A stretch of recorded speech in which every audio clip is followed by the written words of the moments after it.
What's going on, YouTube? We got some big news slash old news slash cool news for MTG. It's not about Cowboy Bebop. You know I love Cowboy Bebop.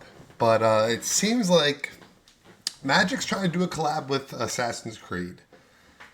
If any of you guys here are Assassin's Creed fan, you think that's kind of weird but maybe kind of cool at the same time. Assassin's Creed has a lot of cool like Renaissance type era stuff and also like Odyssey type era stuff, and they've just branched off so much. And it seems like they're branching off into MTG. I don't know how big of fans you guys are about that, but I think it is kind of cool, and that's why I did want to do a little video on it. So we can get right into the spoilers. We'll just go for it. We have Cleopatra, Exiled Pharaoh, which is really cool just from the name. It has allies at the beginning of your end step. Put a +1/+1 counter on each of up to 2 other target legendary creatures. Okay, so it's going to be for maybe a commander type deck. Betrayal. Whenever a legendary creature with counters on it dies, draw a card. For each counter on it, you lose 2 life. That's kind of cool. And definitely seems a little bit different. We got Haystack. I love this card because if you know about Assassin's Creed, you wanted to find the highest places in the map, all of them, and jump into a giant haystack. And we got one right here. It is 2-drop, 1 white. Tap 2, pay 2, and tap it. Target creature you control phases out. It's a good way to protect your creatures. I like that. We got Ivor Battle Ready. It is a 5/5, 3-drop, but a red and a white.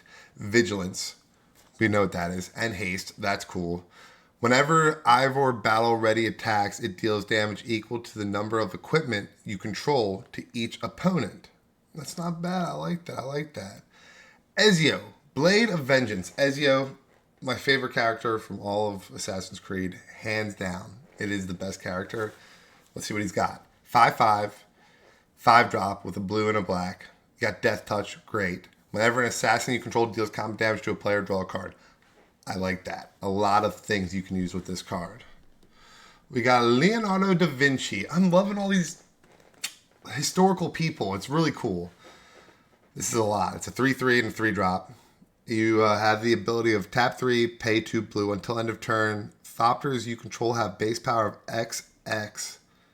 Power and toughness of XX, where X is the number of cards in your hand. That's cool. Pay 2 and a blue and tap, draw a card, then discard a card. If the discarded card was an artifact card, exile it from your graveyard. If you do, create a token that's a copy of it, except it's a 0/2 Thopter artifact creature with flying in addition to its other types. These cards seem pretty cool. I don't know if this is a set or is this like a Secret Lairs? Let me know, you guys. Sword of Feast and Famine. No way. They're putting in some haymakers. Great card. I have the original version. Whenever it's a equipped creature gets +2/+2 and has protection from black and green. Whenever equipped creature deals combat damage to a player, that player discards a card and you untap all the lands you control.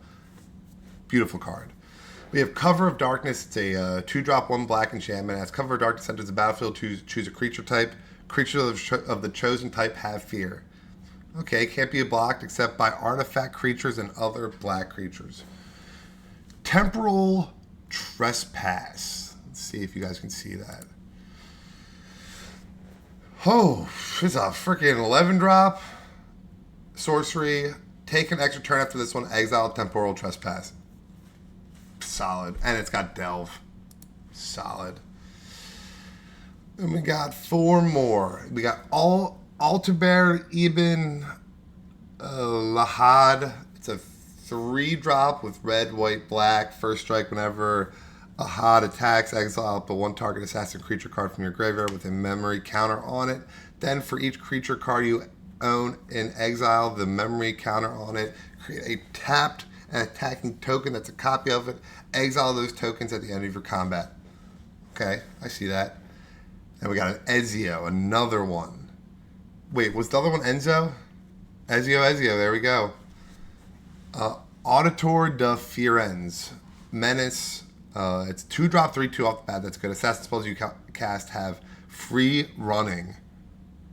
You may cast a spell for its free running cost if you've dealt combat damage to the player this turn with an assassin's or commander.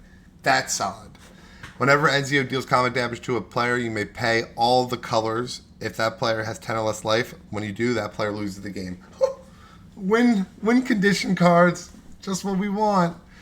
We got Hidden Blade, 2-drop, flash. When a Hidden Blade enters the battlefield attached to a target creature you control, if that creature is an assassin, it gains Death Touch until end of turn. Equipped creature gets +1/+1 when it has first strike.